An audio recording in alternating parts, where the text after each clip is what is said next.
अत्यंत चांगल्या पद्धतीने तयार करणं हे सुद्धा आपलं काम आहे. पण त्याचबरोबर या कामाच्या पलीकडे जाऊन आपल्याला इंटरनल क्वालिटी अश्युरन्सचं प्रायमरी जे काम आहे ते आपण आपल्याला लक्षात घेतलं पाहिजे. आणि हे मी सांगत नाहीये, हे सगळं जे म्हटलं गेलेलं आहे हे नॅकनी जेव्हा इंटरनल क्वालिटी अश्युरन्स यांची संकल्पना जेव्हा मांडली त्या संकल्पनेपासूनच हे म्हटलं गेलेलं आहे, त्याकडे आपण थोडंसं लक्ष दिलं नाही आणि त्यामुळेच मला वाटतं हा सगळा आपल्या समोर मांडण्याचा मी प्रयत्न करतोय. म्हणजे फोडिले भांडार धन्याचा हा माल मी तो हमाल भारवाई, त्यांनी जे सांगितले तेच आपल्याला थोडं विस्तृत प्रमाणामध्ये आपल्या समोर मांडण्याचा प्रयत्न करतोय. आता काय करावं internal quality assurance cell? What internal quality assurance cell should do? They should think of developing systems and processes. आपल्या महाविद्यालयामध्ये ज्या ज्या प्रक्रिया होतात, आपल्या महाविद्यालयामध्ये ज्या ज्या प्रक्रियांच्या मार्फत काम होतं त्या प्रक्रिया तपासून त्या प्रक्रिया अधिक अद्यतन करणं मला असं वाटतं हे इंटरनल क्वालिटी अश्युरन्स सेलचं काम आहे. आणि त्यांनी फार चांगली विशेषण त्याच्यासाठी वापरलेत की बाबा या प्रक्रिया कॉन्स्टंट आहेत की नाही, एकदा झालं परत करताना सुद्धा त्या आहेत की नाही. मला वाटतं हे सगळ्यात महत्वाचं आहे. मी कॉलेजमध्ये गेलो होतो आणि माझ्या लक्षात आलं की वर्गाच्या बाहेर बेंच टाकून शिक्षक बसतात आणि वर्ग बाहेर संपल्यानंतर त्या विषयाचं जर का एखादी गोष्ट समजली नाही तर त्याच्याविषयी खुलासा करण्यासाठी विद्यार्थी त्या शिक्षकांच्या समोर आपल्या मांडणी मांडतात. अशा पद्धतीची एक प्रोसेस या लातूर पॅटर्न मध्ये जी डेव्हलप केली होती, हा अत्यंत विचारपूर्वक केलेला पॅटर्न होता. आणि त्यामुळे जर का एखाद्या विद्यार्थ्याला असं वाटलं की हा शिक्षक नीट शिकवत नाही तर त्याच्याऐवजी दुसरा शिक्षक देणं अशी सुद्धा व्यवस्था मला वाटतं या लातूर पॅटर्न मध्ये करण्यात आली होती. म्हणजे ते कॉन्स्टंट होतंय, कन्सिस्टंट होतंय, फ्ल्यूक नाहीये. एकदा 12वीच्या परीक्षेमध्ये बसलेले मुलं त्याच्यातली 10 मुलं मेडिसिनला गेलेली, 5 मुलं इंजिनिअरिंग गेले असं नाही. सातत्याने 200-200, 300-300 मुलं या सगळ्या स्पर्धा परीक्षांमध्ये पास होतात. याचं कारण तिथे केलेले ज्या सिस्टीम्स आहेत त्या अत्यंत व्यवस्थित पद्धतीने आखल्या गेलेल्या आहेत, विचारपूर्वक आखल्या गेलेल्या आहेत. त्या अनुमान धपक्याने होत नाहीत, सहज होत नाहीयेत. तर त्याच्यामध्ये त्याच्या पाठीमागचा विचार आहे आणि त्या सातत्याने मॉनिटर केल्या जात आहे. म्हणजे मॉनिटरिंग हा सुद्धा एक भाग मला असं वाटतं महत्वाचा आहे आणि त्यामध्ये सातत्याने बदल करत राहणं हा भाग महत्वाचा आहे. आणि त्यासाठी कॅटॅलिटिक इम्प्रुव्हमेंट म्हणजे आयक्यूएसी कोऑर्डिनेटर आणि आयक्यूएसीच्या सगळ्या टीमनी वर्कशॉप घ्यावा. कोणते वर्कशॉप आणि कोणते सेमिनार घ्यावे तर क्वालिटी रिलेटेड सेमिनार घ्यावे, ते बरोबर आहे. पण इतर जे सगळं होत आहे ते अधिक चांगलं कसं होईल याच्यासाठी जसं केमिस्ट्रीमध्ये कॅटलिस्ट असतो, it doesn't take part in the reaction but hastens the reaction, अशा पद्धतीने कॅटॅलिटिक इम्प्रुव्हमेंट त्या व्यवस्थेमध्ये व्हावी. आपण एक कार्यक्रम करतो बघा, आपल्याकडे कार्यक्रम करण्याची पद्धत आहे आणि मग ते सगळ्या कार्यक्रमाला काय काय लागतं प्रत्येक जण वेगवेगळी यादी काढतो. म्हणजे मग ती वात हवी, मग तेल हवं, मग त्या वातीच्या खाली कापूर हवा कारण ते पटकन जळत नाही, काडेपेटी हवी, त्याच्याच बरोबर मेणबत्ती हवी. नेमकं तो मेणबत्ती प्रज्वलनाच्या वेळेस पंखा जोरजोरात सुरू असतो वरती, मेणबत्ती लागत नाही. या छोट्या छोट्या गोष्टी आहेत. आता या छोट्या गोष्टींना प्रत्येक वेळेस आपण सामोरं जातोय. मग ह्याचं एक आपण व्यवस्थित एक फाईल करता येणार नाही का की एखादा कार्यक्रम करताना ह्या गोष्टी लागतात, ह्या गोष्टी प्लग अँड प्ले टाईपनी आपल्याला हा कार्यक्रम करताना लागणार आहेत. तर त्याचं एक मानकीकरण जर का झालं तर मला असं वाटतं जे कार्यक्रम करणारे आहेत ते नव्याने they will not reinvent the wheel. नव्याने मला असं वाटतं त्या सातत्याने तशाच होत जातील. टेक्निकल टीम पाहिजे, ऑडिओ टेस्टिंग पाहिजे, माईक पाहिजे, किती माईक पाहिजे, पाण्याचा गडवा पाहिजे. मला ह्या सगळ्या गोष्टी बारीक सारीकची नोंद असणं आणि त्या तशाच पद्धतीने होत राहणं मला असं वाटतं हे सगळ्यात महत्वाचं आहे. म्हणून हे दर्जाच्या नावाचं जे संस्कृती आहे, दर्जाची जी संस्कृती आहे ती आपल्या दर्जाची संस्कृती इंटरनलाइज करणं, त्याचं इन्स्टिट्यूशनलायझेशन करणं, त्याची मांडणी करणं आणि ती तशीच घडत राहणं मला असं वाटतं हे इंटरनल क्वालिटी अश्युरन्स सेलचं काम. इंटरनलायझेशन हा किंवा इन्स्टिट्यूशनलायझेशन म्हणजे काय तर बऱ्याच चांगली उदाहरणं आपण याच्यामध्ये घेता येतील. याचा अर्थ असा आहे की माणूस परत्वे ते काम होईल असं नाही. तो माणूस नसताना सुद्धा एखादी गोष्ट सातत्याने कोणीही केली तरी तशी होत जाईल. मग तो सिनियर असो, ज्युनियर असो, अनुभवी असो, अननुभवी असो, त्याच्याकडे एक प्लॅन आहे आणि त्या प्लॅनच्या आधारावरती प्रत्येक गोष्ट घडत जाते. याला ऍश्युरन्स, दर्जाचा ऍश्युरन्स म्हटलं जातं. मला असं वाटतं action plan for performance evaluation. एखादा कार्यक्रम झाला की त्या कार्यक्रम कशा पद्धतीने झाला आणि त्यात कोणत्या उणीवा होत्या हे तपासून पाहणं, त्याच्या परफॉर्मन्स इव्हॅल्युएशनचे पॅरामीटर करणं. मग आपण काय करतो सेमिनार, आपण फक्त एखादं रिच्युअल करावं, त्या रिच्युअल पद्धतीने ते घडवत असतो. मग ते आम्हाला सगळ्यांना सांगतात ना, सर आम्ही सेमिनारचा फीडबॅक घेतो आणि मग ते फीडबॅकचा फॉर्म भरला जातो, प्रत्येक स्पीकर कसं बोलला त्याच्यावरती बोललं जातं. म्हणजे अगदी एक्स्ट्रीम गुड, वाह वाह, बहुत अच्छे, बहुत खूप असं म्हणण्यामध्ये आपण प्रचलित अगदी हुशार आहोत. तर त्यामुळे क्रिटिकली या व्यवस्थांकडे बघणं, आणि जेव्हा आपल्याकडे परदेशी विद्यार्थी येतात ते फार क्रिटिकली या व्यवस्थांकडे बघतात. त्यांच्या त्या परदेशी विद्यार्थ्यांच्या अंगामध्ये एक आपल्याला रिस्पॉन्स देण्याची एक व्यवस्था ऑलरेडी असते. ते सांगतात की सर नियमित वर्ग होत नाहीत, डिक्टेट केलं जातं नोट्स, मला ह्याच्यात काय तथ्य वाटलं नाही. येणाऱ्या काळामध्ये आपल्या समोर असे विद्यार्थी येणार आहेत की तुम्हाला हात उंचावून ते सांगतील की सर आपल्याकडे गुरुशिष्य परंपरा असल्यामुळे आपल्याला खूप मान देतात आजचे विद्यार्थी, पण नेमकी अशी व्यवस्था तुम्हाला एकदा येताना दिसेल. आपण जर का विद्यार्थ्यांना ग्राहक समजायला लागलो तर ही व्यवस्था निश्चित अस्तित्वात येईल. आणि एखादा विद्यार्थी हात वर करून सांगेल की सर 45 मिनिटं तुम्ही आम्हाला शिकवताय, तुम्ही जे शिकवताय ते समजून घेण्याचा मी प्रयत्न करतोय, मला ते समजत नाहीये, त्यामुळे माझी फी मला परत द्या. मला असं वाटतं अशा पद्धतीचे प्रश्न विचारणारे विद्यार्थी आपल्या समोर येतील आणि त्यामुळे आपल्याला ते दर्जा टिकवण्याचं, सातत्याने आपण जी डिलिव्हरी करतोय त्याचं अपग्रेडेशन कसं होईल हे आपल्याला बघितलं पाहिजे. रिअलिस्टिक गोल सेटिंग आपल्या संस्थेचं पाहिजे आणि ते रिअलिस्टिक गोल सेटिंग करण्याचं काम सुद्धा इंटरनल क्वालिटी अश्युरन्स सेलच्या मंडळींचं आहे. रिअलिस्टिक गोल सेटिंग म्हणजे काय, आपली संस्था इथे आहे ती 5 वर्षानंतर कुठे असेल, त्याच्यामध्ये कोणकोणते बदल घडवून आणायचे आहेत, ते बदल कसे घडवून आणायचे आहेत. एखादा कोर्स करायचा आहे तर त्याचा फिजिबिलिटी सर्व्हे झालाय का, त्या फिजिबिलिटी सर्व्हेच्या आधारावरती आपण तो कोर्स करतोय का, ते कोर्स मुलांना परवडेल का, कोणत्या सेक्शनची मुलं आपल्या त्या कोर्सला येतील, आणि कोर्स झाल्यानंतर त्या कोर्सचा खरोखरच चांगला इम्पॅक्ट झालाय का, हा कोर्स बंद करण्याच्या लायकीचा आहे. उगाच आपण तो चालवतोय, केवळ आपल्याला नॅकने विचारलंय गेल्या 5 वर्षात किती कोर्सेस नवे सुरू केले म्हणून हा एक कोर्स आपण चालू केलाय का. मला असं वाटतं हे रिअलिस्टिक गोल सेटिंग आणि रिअलायझिंग ऑफ गोल हे मला असं वाटतं सुद्धा इंटरनल क्वालिटी अश्युरन्स सेलचं काम आहे. आणि त्याचबरोबर असेसमेंट अँड ऍक्रिडेशन करणं हे निश्चितच एक IQACचं काम आहे. आणि मग आपल्याला श्रेयरी पिंगेनी सांगितलं, आमच्या ननवरे सरांनी पण सांगितलं की डॉक्युमेंटेशनला कसं महत्व आलेलं आहे, ऑथेंटिक माहितीला कसं महत्व आलेलं आहे. आणि मी नेहमी सांगत असतो, a single institution single data, अशा पद्धतीचं क्वालिटीचं दर्जा आपल्यामध्ये राबवून घेण्याची आज गरज आहे. याचं कारण आता मग DVV नावाची संकल्पना आल्यानंतर व्हॅलिडेशन आणि व्हेरिफिकेशन ज्या पद्धतीने होतं आणि बऱ्याच लोकांना या DVVची अडचण येते. आणि ह्याचं कारण एकच आहे की मी मगाशी म्हटलं त्याप्रमाणे की आपली जी माहिती असते ती आपण विविध स्तरांवरती विविध ठिकाणी देत असतो. आपण आपली माहिती जॉईंट डायरेक्टर ऑफिसला देतो, विद्यापीठाकडे देत असतो. सरांनी मगाशी सांगितलं त्यांच्याकडे DST आहे, DBT आहे, अनेक त्यांना ग्रँट्स मिळालेत. त्या ग्रँट जिथे येतात त्या ठिकाणी आपण माहिती देत असतो. ऍश कोडचा मगाशी उल्लेख झाला, तिथे आपण माहिती देत असतो. जिथे जिथे आपण डिजिटल स्वरूपामध्ये ही माहिती देतो ती माहिती जात नाही, ती माहिती त्या अवकाशात राहते. आणि ती माहिती म्हणजे आपले डिजिटल फुटप्रिंट्स आहेत. आणि हे डिजिटल फुटप्रिंट्स ही सगळी DVVची जे टेक्नोक्रॅट्स आहेत ते AI माध्यमातून एकत्रित करतात.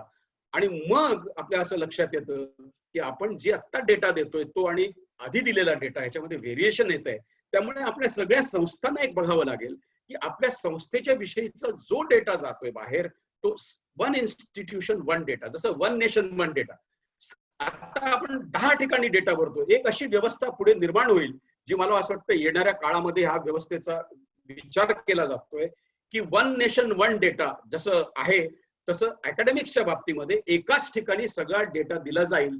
आणि तिथनं मग जी अक्रिडेशन बॉडी आणि किंवा आपल्या सगळ्या रेटिंगच्या एजन्सीज आहेत तो आपला डेटा फेच करतील आणि त्यावरती मग तुम्हाला SSR काही लिहायची गरज नाही. मग अशी कोणीतरी उल्लेख केला की AQAR हा सुद्धा SSR सारखाच झालाय.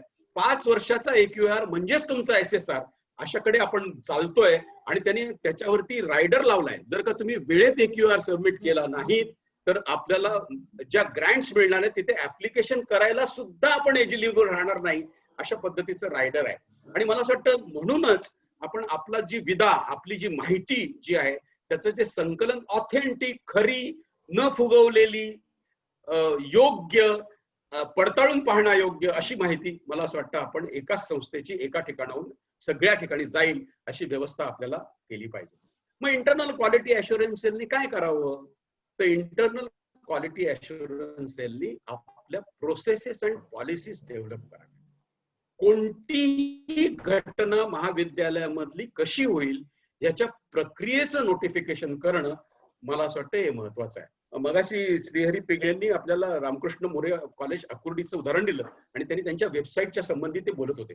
मला वाटतं ह्याच महाविद्यालयाने किंवा थ्रिसूर महाविद्यालय एर्नाकुलम किंवा आपण IIT मुंबई किंवा बिट्स पिलानी किंवा हार्वर्ड या सगळ्यामध्ये जे जे घडतं त्याचं एक डॉक्युमेंटेशन विद्यार्थ्याच्या हातात जेव्हा तो ऍडमिशन घेतो तेव्हाच देतो. आपल्या प्रॉस्पेक्टस मध्ये कोड ऑफ कंडक्ट असतं, जे कोड ऑफ कंडक्ट आपल्याला UGCनी किंवा विद्यापीठांनी आपल्या शिक्षकांचं, आपल्या विद्यार्थ्यांचं जे नेमून दिलेलं ते आपण छापतो.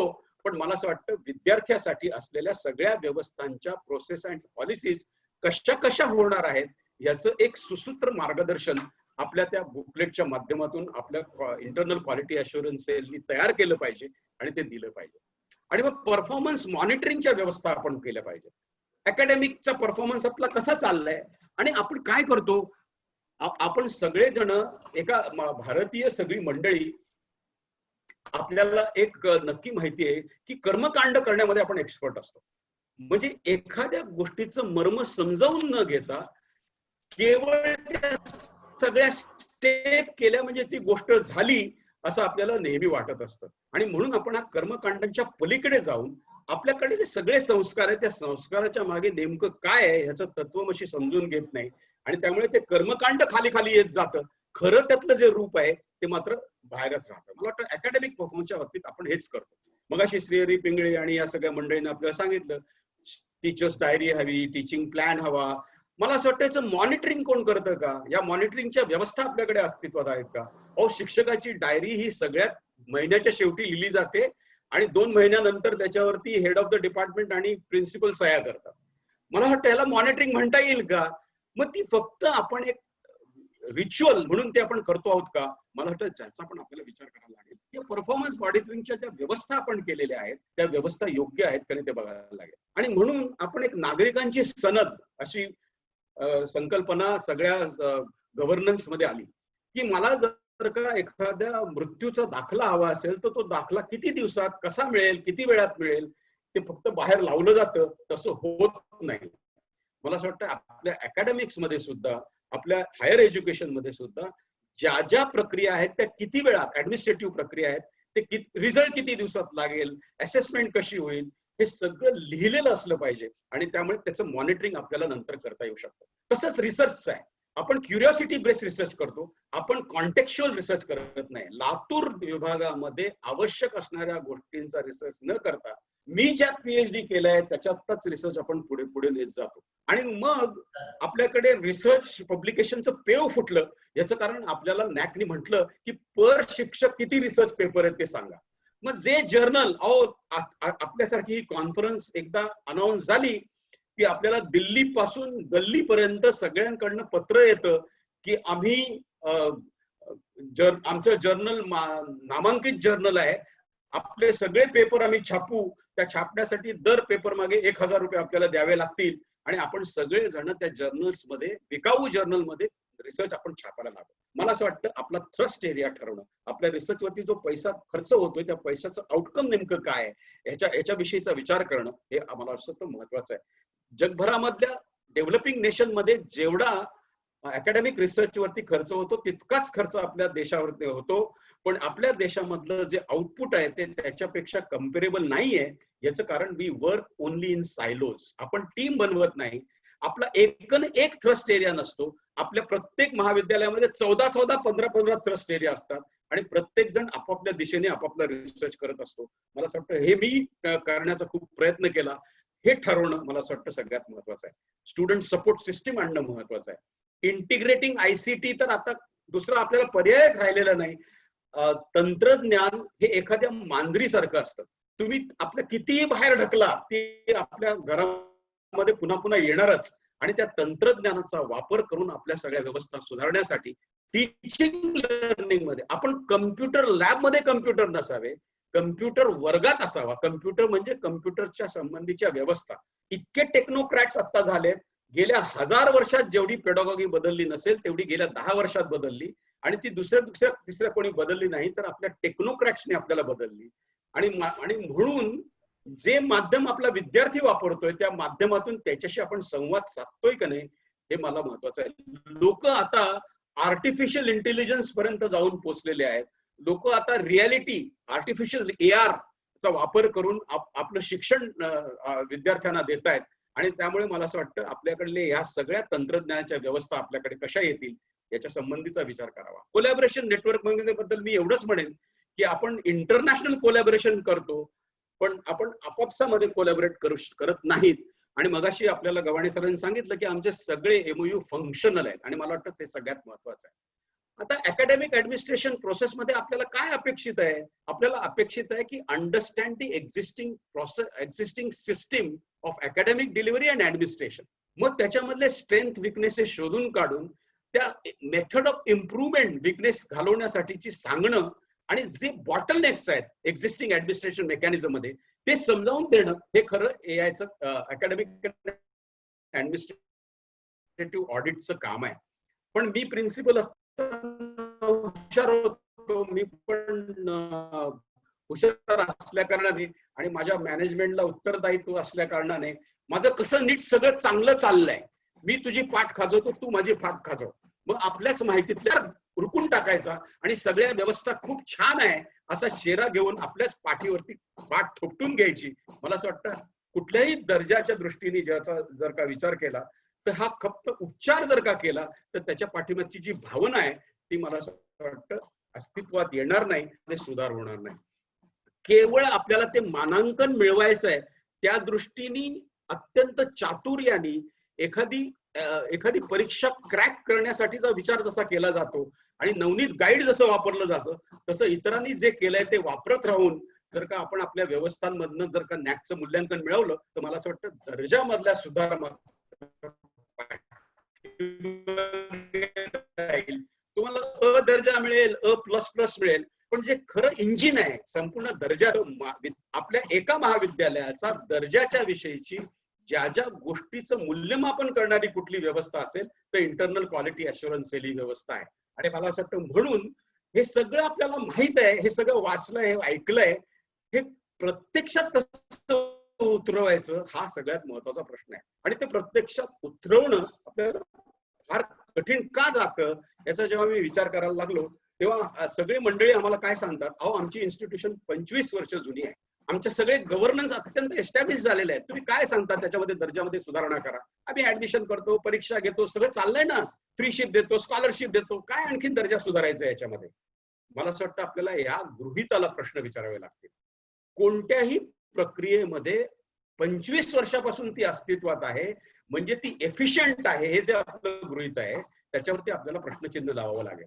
पूर्वसूर्यांनी जे आखून दिलेलं आहे ते चांगलं आहे असं न पाहता नवं जे आकाश आहे त्या नव्या आकाशाच्या परिपेक्षामध्ये आपल्या सगळ्या व्यवस्थांकडे आपल्याला बघावं लागेल. नवं आकाश जुन्या फुटपट्ट्यांनी आपल्याला मोजता येणार नाही, आपल्याला त्यासाठी नव्याच फुटपट्ट्या घ्याव्या लागतील. आणि म्हणून ICT बेस त्यांची ज्या ज्या व्यवस्था आपल्या आधी निर्माण झाल्या त्या त्या कालानुरूप त्या त्या परिस्थितीनुरूप त्या व्यवस्था निर्माण करण्यात आल्या. आता नव्या परिस्थितीमध्ये नव्या काळामध्ये आपल्या प्रक्रियांकडे त्रयस्थपणे बघून त्या इम्प्रूव्ह कशा होतील याचा विचार मला असं वाटतं करणं हे आता महत्वाचं आहे. गृहीत धरू नका, कारण कुठलीही प्रक्रिया कितीही एफिशियंट असली तर त्याची एफिशियन्सी म्हणून मला असं वाटतं की आपण हे सगळी ज्या व्यवस्था आहेत त्या या सगळ्या व्यवस्थाकडे आपण एक बर्डन म्हणून पाहतो, एक आपल्याला त्रास होतो की हे नको बाबा, हे काय आहे, ह्याच्याकडे आपण संधी म्हणून बघत नाही. आणि संधी म्हणून बघत नसल्या कारणानं आपल्याला हे सगळं करणं कठीण जातं. आणि कोणीही बदलाला सामोरं जाऊच इच्छित नाही, आपल्याकडे बदल नकोच असतात लोकांना.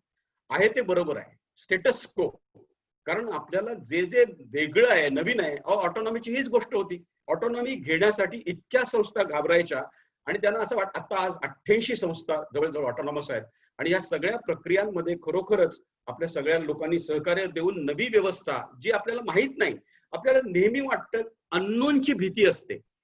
We have fear of unknown. ते अधिक कठीण असेल, अधिक विचित्र असेल असं. म्हणजे एखादा आपला मुलगा बाहेर गेलेला थोड्या उशिरा आला तर पहिली गोष्ट आपल्या मनामध्ये निगेटिव्ह अशी येते, काय झालं तर नसेल, त्याला ऍक्सिडेंट तर नसेल झाला, म्हणजे निगेटिव्हच विचार आपल्या मनामध्ये सगळ्यात पहिले येतात. आणि म्हणून हा लिथार्जिक ऍटिट्यूड सोडून आपल्याला या सगळ्या व्यवस्थांकडे नव्या पद्धतीने बघावं लागणार. दुसरं असं असू शकेल की आपण जो बदल करतोय त्याचा इफेक्ट पटकन दिसत नाही. तो इफेक्ट दिसायला बराच वेळ लागतो, कारण आपण कॉम्प्लेक्स व्यवस्थेमध्ये काम करतोय. आपण मोजतो सगळं सिंपल, शिक्षक किती आहेत, वर्गखोल्या किती आहेत, स्मार्ट बोर्ड किती आहेत. का आता आपल्याला प्रश्न विचारलाय, how many smart board do you have. त्यामुळे शिक्षक संख्या, स्मार्ट बोर्डची संख्या, रिप्रोग्राफिक फॅसिलिटी आहे की नाही, डेटाबेस आहेत की नाही, ह्या सगळ्या विषयी करतो. डेटाबेस घेतो, 7 लाख रुपयाचा डेटाबेस सबस्क्राईब करतो. पण त्या डेटाबेसला जेव्हा आपण लायब्ररीयनला विचारतो की किती डाउनलोड झालेत, किती लोकांनी त्याचा वापर केला, आपण तो डेटाबेस त्या विद्यार्थ्यांपर्यंत, त्या सगळ्या शिक्षकांपर्यंत पोहोचवतच नाही. आणि मग एफिशियन्सी, डेटाबेस असून उपयोगाचं नाही. डेटाबेस आहे का याला हो उत्तर देण्यासाठी 7 लाख रुपये खर्च केले तर ते पाण्यात गेले असं मला वाटतं. त्या डेटाबेसचा उपयोग किती झाला, मला वाटतं ते जास्त महत्वाचं आहे. किती फुल पेपर डाउनलोड केले गेले, किती विद्यार्थ्यांनी त्याचा उपयोग केला, त्यांचा जो पासवर्ड आहे तो सगळ्या विद्यार्थ्यांना दिला गेला आहे की नाही, ती एफिशियन्सीची मेजर जी आहे ती मला असं वाटतं ती सगळ्यात महत्वाची आहे. त्याचं अनालिटिक्स येतं. आणि प्रत्येक वेळेस डेटाबेस आहे असं सांगणाऱ्या महाविद्यालयामध्ये आम्ही जाऊन एक प्रश्न विचारतो, जरा तुम्ही गेल्या महिन्याचं अनालिटिक्स देता का. आणि मग लक्षात येतं 2 पेपर डाउनलोड केलेत, 5 जणांनी पाहिलंय. म्हणजे लायब्ररीकडे यायचं नाही ह्याचं कारण इंटरनेटच्या माध्यमातून माहिती मिळते. मग इंटरनेटच्या माध्यमातून माहिती उपलब्ध करून दिली तर त्याचाही उपयोग करायचा नाही, कारण आम्हाला ती कशी वापरायचीच हे माहित नाही.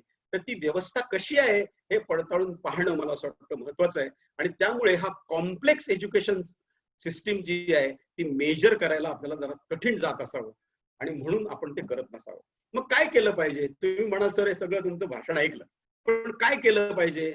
तर तुम्हाला प्रोसेसेस अँड पॉलिसीज डेव्हलप केल्या पाहिजेत, त्या लिहून काढल्या पाहिजेत. तुम्हाला बेंचमार्किंग केलं पाहिजे. इतर संस्था काय करतायत त्या इतर संस्थांच्या आधारावरती आपण बेंचमार्क कसे करतो ते आपल्याला करावं लागेल. आणि टीचिंग लर्निंगच्या मध्ये हा एकमेव गोष्ट आहे. आपली लेक्चर वाटून झाली की या टीचिंग लर्निंगचा दर्जा कसा चालतोय ह्याच्याविषयी मला असं वाटतं आपण फार लक्ष देत नाही आणि ती फार त्याच्याकडे अधिक व्यापक पद्धतीने आपल्याला लक्ष द्यायला पाहिजे. आणि फीडबॅक आणि ऑडिट जे आपण उपचार म्हणून करतो ते अधिक सजगपणे आपण करून त्या फीडबॅक कुठल्याही दर्जाच्या चळवळीमध्ये फीडबॅक आणि ऑडिट ह्याला अनन्यसाधारण महत्व आहे, जे आपल्याकडे फक्त एक टिकमार्कच्या दृष्टीने आपण त्याच्याकडे पाहतो. त्यामुळे ते महत्व आपल्या महाविद्यालयांच्या स्तरावरती नाही आणि ते खरोखरच आपलं दुर्दैव आहे की आपण ते फक्त एक गोष्ट घडावी यासाठी त्याच्याकडे आपण पाहत राहतो. मला असं वाटतं तसं करून आपल्याला चालणार नाही. आपल्याला त्या फीडबॅक आणि ऑडिट कडे अत्यंत गांभीर्याने त्याकडे पाहायला लागणार आहे. आणि जोपर्यंत आपण गांभीर्याने पाहत नाही तोपर्यंत मला असं वाटतं आपली गरज आहे. सगळ्यात महत्वाची गोष्ट म्हणजे आपल्या सगळ्या व्यवस्थांमध्ये असलेलं ट्रान्सपरन्सी, पूर्णपणे ट्रान्सपरंट व्यवहार असणं मला असं वाटतं सगळ्यात महत्वाची गोष्ट आहे. आणि जर आपण ही ट्रान्सपरन्सी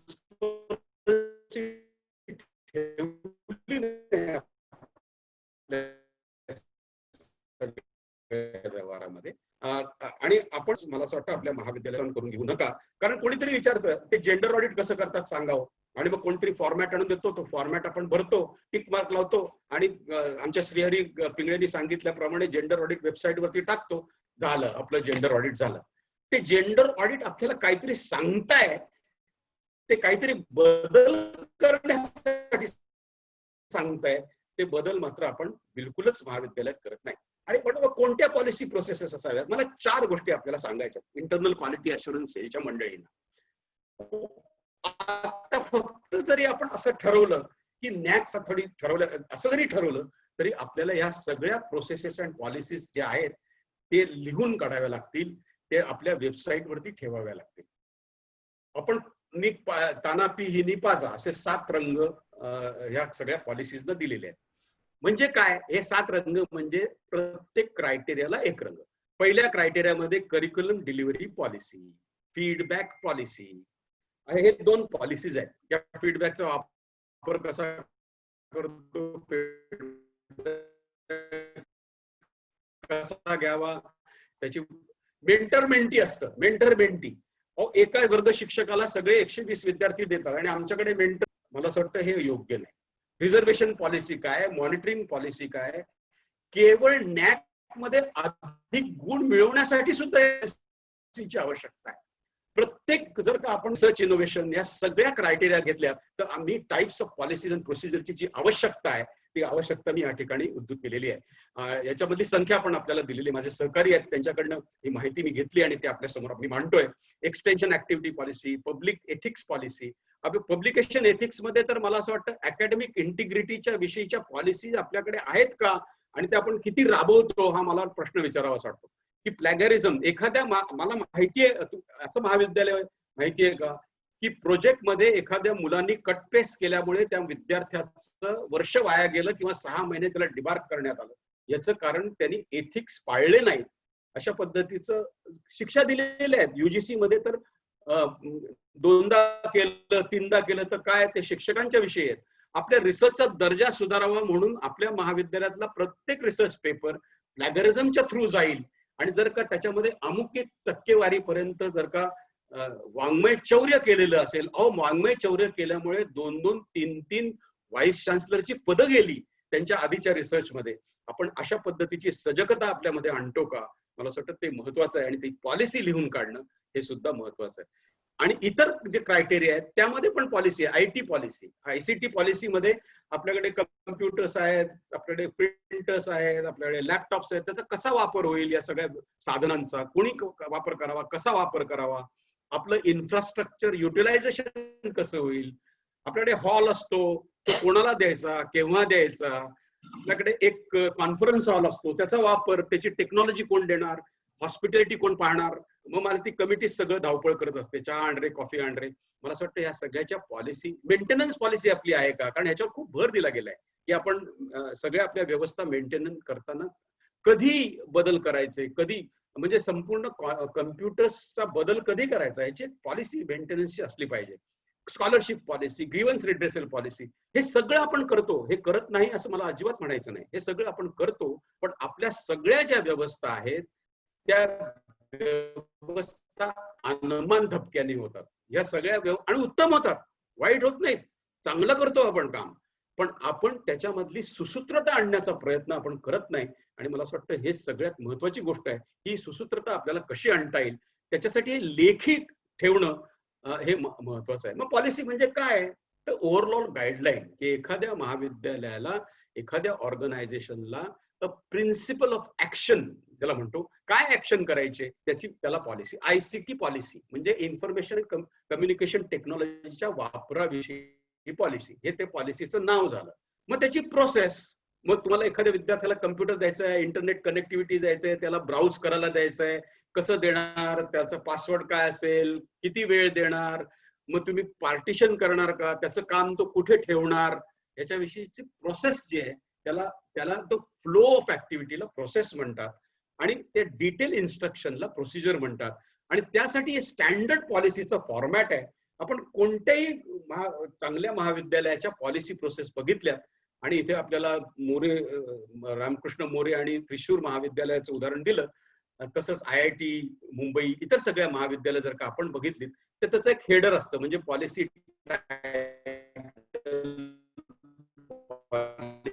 नंबर, त्याच्यानंतर त्याचं पर्पज असतं, मग पॉलिसी स्टेटमेंट असतं, मग त्या पॉलिसीमध्ये वापरलेल्या शब्दांचं डेफिनेशन असतं, मग टेबल ह्या पॉलिसीचा वापर करणार आहे. आणि सगळ्यात महत्वाचं, ही पॉलिसी राबवणारा पॉलिसी ओनर कोण आहे, मला असं वाटतं सगळ्यात महत्वाची गोष्ट आहे. आपल्याला एक साधं उदाहरण घेता येईल. हे साधं उदाहरण नेहमी शिक्षकांच्या अत्यंत आत्मीयतेचा मुद्दा असतो म्हणून मी देत असतो. कारण आपल्या आत्मीयतेचं असल्याकडे शिवाय आपण लक्ष देत नाही.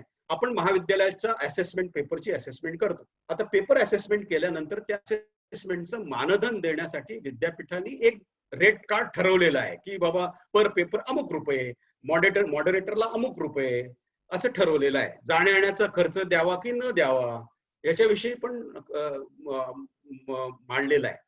पण आपल्याला पेपर तपासल्यानंतर पैसे मिळस्तपर्यंत किती अवधी जातो याचा काही आपण एक व्यवस्था निर्माण करणार आहोत का? की मी असेस केलेले पेपर मी कधी आधी सुरू करत नाही असेसमेंट. ज्या दिवशी पेपर झाला त्याच्या दुसऱ्या दिवशी आपण असेसमेंटला सुरुवात करत. किती दिवसात तपासावे? मग ते पेपर तपासल्यानंतर कोण त्याचा इनपुट कोण करणार मार्कांचं, ते मेंटेन कोण करणार, प्रोसेसिंग कोण करणार, रिझल्ट डिक्लेअर कोण करणार आणि आपल्याला पैसे कधी मिळणार? मग त्याच्यामधला क्लर्क, मग रजिस्ट्रार, मग प्रिन्सिपल, मग अकाउंटंट ही सगळी मंडळी इन्व्हॉल्ड आहेत. ते प्रोसेस इन्चार्जेस आहेत. त्यांनी आपल्यापर्यंत प्रोसेस परीक्षांचा रिझल्ट लागण्यापूर्वी आपलं असेसमेंट संपल्या पैसे आपल्या बँकेत जमा होतील अशी आपल्याला व्यवस्था या प्रोसेसमध्ये करता येईल. तर हे झालं पॉलिसी आणि प्रोसेसचं. आणि आपल्याला मी मोठी संख्या दिली आहे की पॉलिसी आणि प्रोसेस आपल्याकडे कशा अस्तित्वात याव्या. दुसरी गोष्ट जी आपल्या IQAC कोऑर्डिनेटरने आपल्याला करायला पाहिजे ती म्हणजे क्वालिटी बेंचमार्क. बेंचमार्किंग आपण नेहमी असं म्हणत असतो, अहो त्या महाविद्यालयाला A ग्रेड मिळाली, आम्हाला B ग्रेड मिळाली, त्यांच्याकडे काय आहे माहिती आहे आम्हाला, काहीच नाही त्यांच्याकडे, तरी त्यांना मिळाली. आपलं एक असं नेहमी म्हणत असतो आपण. ते नेमकं चांगलं काय करतायत आणि त्यांच्या प्रक्रिया नेमक्या चांगल्या कशा आहेत ह्याचं आकलन, ह्याचा अभ्यास करणं आणि ते आपल्यामध्ये राबवणं, मला असं वाटतं याला बेंचमार्किंग असं म्हणतात. माझं सफरचंद हिरवं आहे त्याचं लाल का? तो कोणतं खत वापरतो, कोणतं बियाणं वापरतो, किती पाणी त्यांनी घातलंय, मला असं वाटतं या सगळ्या प्रक्रियांचं बेंचमार्किंग करणं हे सुद्धा इंटरनल क्वालिटी अश्युरन्स सेलचं काम आहे. म्हणजे how well are we doing compare to others, how good do we want to be and who is doing the best. आपल्या विभागामध्ये जर का शाहू कॉलेज ही सगळी प्रक्रिया उत्तम पद्धतीने राबवत असेल तर शाहू कॉलेज नेमकं काय करतंय त्यामुळे प्रक्रिया उत्तम होते, त्यांचा अभ्यास करणं आपल्याला गरजेचं आहे. म्हणून आपलं जे करतायत ते जर का आपण अडॉप्ट केलं तर आपल्या प्रक्रिया पण उत्तम होतील. म्हणूनच how can we be better than the best, Shahu college पेक्षाही आपल्या प्रक्रिया अधिक चांगल्या कशा होतील याचा विचार करणं म्हणजे बेंचमार्किंगची पद्धत आहे. आणि म्हणून आपल्या क्रिटिकल प्रोसेस आपण आयडेंटिफाय कराव्यात, त्याच्या संबंधीचा डेटा एकत्रित करावा, त्या डेटामध्ये आपल्या स्ट्रेंथ आणि विकनेसेस लिहाव्यात आणि मग कोणाशी कम्पेअर करायचं ते ठरवावं. आमच्या लातूर जिल्ह्यामधली इंटिरियर महाराष्ट्रातली महाविद्यालय असतील ते म्हणतील सर हे तुमचं मुंबई पुण्याकडले लोक येतात आणि आम्हाला मोठं मोठं ज्ञान देतात. अहो आमच्याकडे बेसिक गरजा तुम्ही नाही आहेत ते माहिती नाहीये, पाणी नाही आमच्याकडे येत, आमच्याकडे शिक्षक नाही आहेत आणि तुम्ही बेंचमार्किंग असं वगैरे सांगता. मला असं वाटतं उच्च शिक्षणाची दशा आणि दिशा या दोन्ही मला माहिती आहेत. उच्च शिक्षणामध्ये गेली 45 वर्ष मी काम करतोय, त्यामुळे आपल्याकडे आर्थिक आपल्याकडे पैसे नाहीयेत. जी आपल्याकडे अनएडेड महाविद्यालय आहेत त्यांची काय अवस्था आहे ते आपल्याला माहिती आहे. मग आपण शाहू महाविद्यालयाशी कम्पेअर करू नका. आपल्याच सारखं, आपल्याच पद्धतीचं, आपल्याच वातावरणात असलेलं महाविद्यालय जे जर का चांगलं करत असेल तर त्यांच्याशी कम्पेअर करा. म्हणून मग आपण 2 डिपार्टमेंटची सुद्धा आपण कम्पेअर करू शकतो आणि मग तो डेटा सगळा अनालाइज केल्यानंतर त्यांचं जे चांगलं आहे ते आपल्याला स्वीकारता येतं. आता मगाशी सगळ्यांना कोणी सांगितलं की वेबसाईट म्हणजे आरसा असतो, वेबसाईट म्हणजे जगाची कीर्ती. आपली वेबसाईट कशी आहे, आपण ती अपडेट करतो का, आपल्या वेबसाईटमध्ये ग्राफिक्स कशी आहेत, पेज डाउनलोड होतं का, मला असं वाटतं ह्याचा सुद्धा एक अनालिटिक्स आहे, ते आपल्याला पाहता येईल. 2 क्लिक मध्ये त्या डीव्ही वाल्याला आपली माहिती मिळणार आहे की नाही, आपलं मेटा टॅगिंग कसं केलेलं आहे, मग इतर लोकांनी मेटा टॅगिंग कसं झालंय, मला असं वाटतं ह्याचा पण आपल्याला विचार करता येईल. फक्त वेबसाईट कम्पेअर केली तरी सुद्धा पुरेसं आहे आणि म्हणजे आपली वेबसाईट अधिक उत्तम होईल. त्यामुळे action plan, action of the change ठरवून तो नंतर आपण आपला इफेक्ट मेजर करावा. तर ही दुसरी गोष्ट इंटरनल क्वालिटी अश्युरन्स सेलच्या मंडळींनी करावी अशी आपल्याला विनंती आहे. इंजिनिअरिंग महाविद्यालयाने बऱ्याच प्रमाणामध्ये पीओ, सीओज आणि पीसीओ स्वीकारलं. याचं कारण ती बोलोग्ना प्रोसेस आणि इंजिनिअरिंगची स्टँडर्ड प्रोसेस आहे, तिकडनं ती मंडळींनी ती घेतलं आणि त्याचं मेजरमेंट कसं करावं याच्यासाठीच्या कृत्या त्यांनी योजना स्वीकारल्या. आपल्याकडे ही व्यवस्था अजून अस्तित्वात आली नाही. मला असं वाटतं टीचिंग लर्निंग मध्ये ही अस्तित्वात आणणं आता काळाची गरज झालेली आहे. म्हणजे आपल्याला ऑब्जेक्टिव्ह हे लिहून काढून त्याचं मापन कसं करता येईल याचा पण विचार करायला लागेल. आणि आयसीटी इंटिग्रेशन करताना टेक्नॉलॉजी कोणती वापरावी, ती कशी वापरावी, कारण टेक्नॉलॉजी इज अ ट्रॅप. एकदा आपण तिच्याशी लग्न केलं की आपल्याला बाहेर पडता येत नाही. मग ती टेक्नॉलॉजी जर का अद्यतन असेल तर ती कशी वापरावी त्याचा विचार आपल्याला करावा लागेल. आणि त्याच्यासाठी असलेल्या पेडॉगॉगीज ज्या आता 21व्या शतकातल्या पेडॉगॉगीज आहेत, त्याचा आपल्या शिक्षकांना टीचिंग लर्निंग उत्तम करण्यासाठी कॅपॅसिटी त्याची बिल्ड करणं हा सुद्धा. कारण कोणीतरी झूम वापरतंय, कोणीतरी वेबएक्स वापरतंय, कोणीतरी स्काईप वापरतंय, असं चालणार नाही. याचं कारण आपल्याला विद्यार्थी रजिस्टर करावे लागतील, त्या विद्यार्थ्यांचं मूल्यमापन करावं लागेल. आणि 30% आपला संपूर्ण अभ्यासक्रम जर का आपल्याला ऑनलाईन माध्यमातून शिकवायचा आहे, कोविड असो कोविड नसो, आता हे जर का सत्य असेल, कोविडनी एक बरं केलं. कसं झालं की कोणत्याही उच्च शिक्षणामधले जे बदल आहेत ते स्नेल स्पेसनी होत असतात, अतिशय मुंगीच्या पावलाने होतात. पण कोविड आल्यामुळे जे झूम खूप वर्षापासून अस्तित्वात आहे,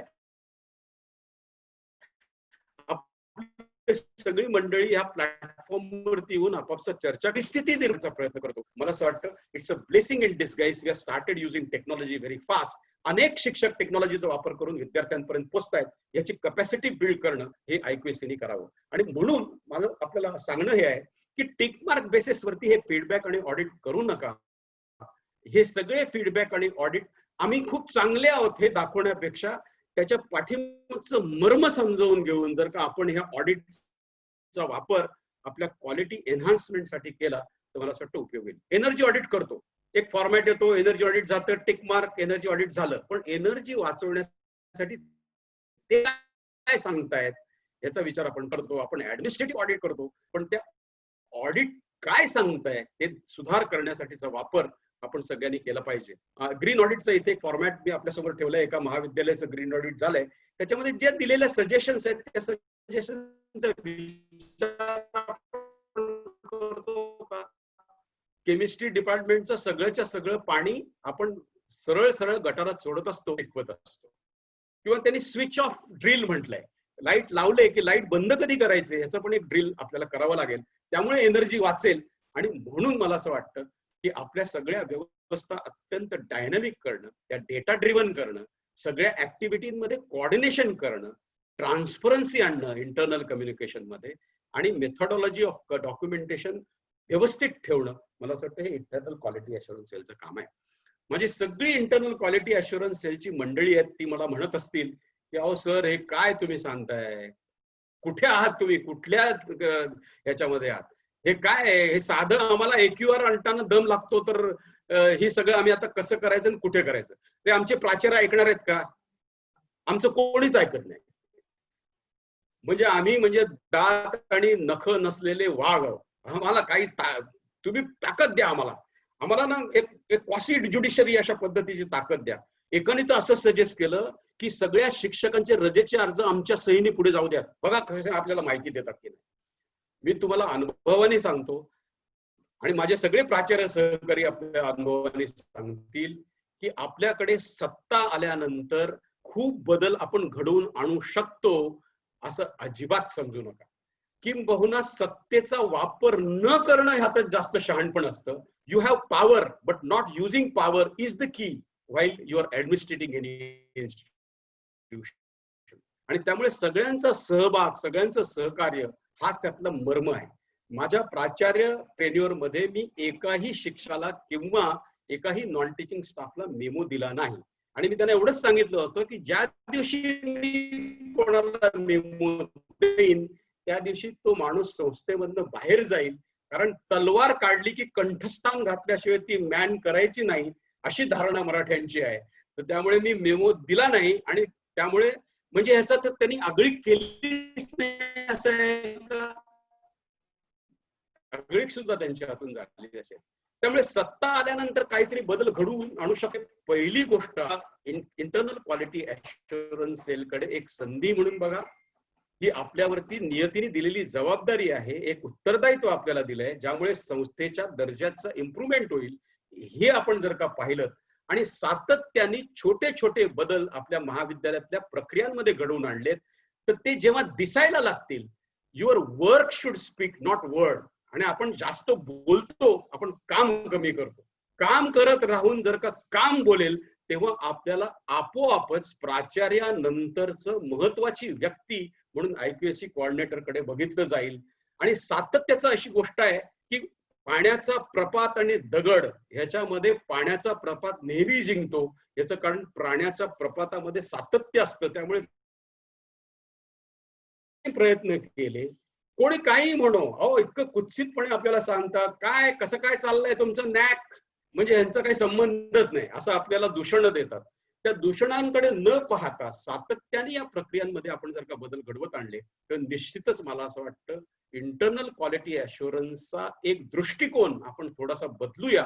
आणि केवळ एक रिच्युअलिस्टिक अप्रोच, एपिसोडिक रिच्युअलिस्टिक अप्रोच, म्हणजे पूर्वीच्या मानांकनामध्ये असं व्हायचं, पहिल्या वर्षी नॅक अक्रिडेशन व्हायचं, दर्जा मिळायचा, 3 वर्ष लोक झोपायची आणि 4थ्या वर्षी माहिती गोळा करायला सुरुवात करायची आणि 5व्या वर्षी पुन्हा नॅक मानांकनाला जायला सुरुवात करायची. मला असं वाटतं इट्स नॉट एक तुरा आपल्या शिरपेचा खोचला गेला असं त्याच्याकडे पाहू नका. वाघ बघायला जाताना वाघ दिसला नाही म्हणून जंगल पाहायचं विसरू नका. मला असं वाटतं दर्जाचे एक इंजिन आपल्या महाविद्यालयात लावणं हे इंटरनल क्वालिटी अश्युरन्सचं काम आहे.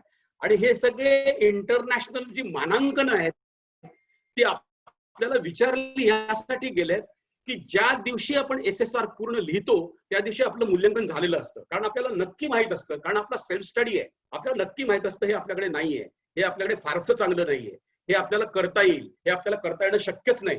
हा विचार जेव्हा सुरू होतो मला असं वाटतं तेव्हाच दर्जाचा विचार सुरू होतो. पण तेवढा विचार करूनच उपयोग नाही, तर त्याच्यावरती आचार करणं आणि ते अस्तित्वात आणणं हे सुद्धा गरजेचं आहे.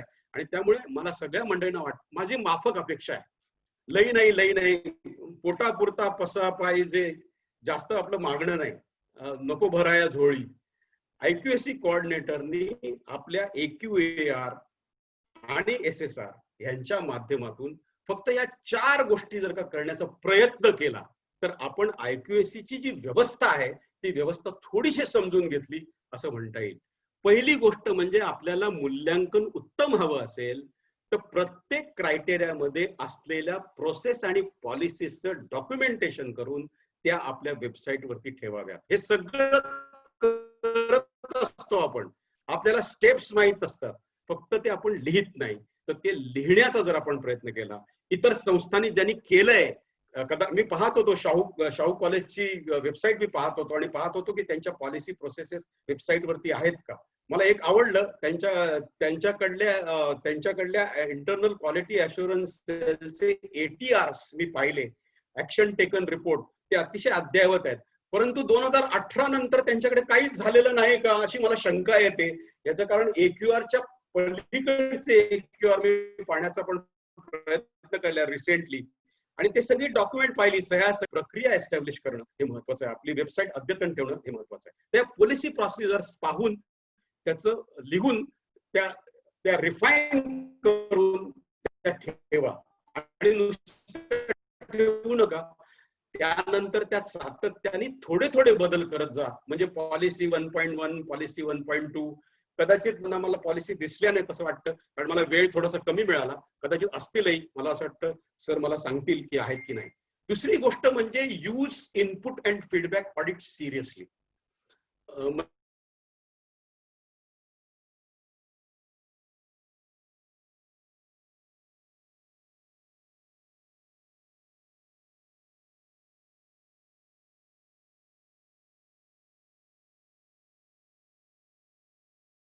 जे आपल्याला बदलासाठीचे आवश्यक असतात ते महत्वाचे आहेत, ते घडून त्याचं बासनात बांधून ठेवणं महत्वाचं नाही, याच्याकडे लक्ष द्या.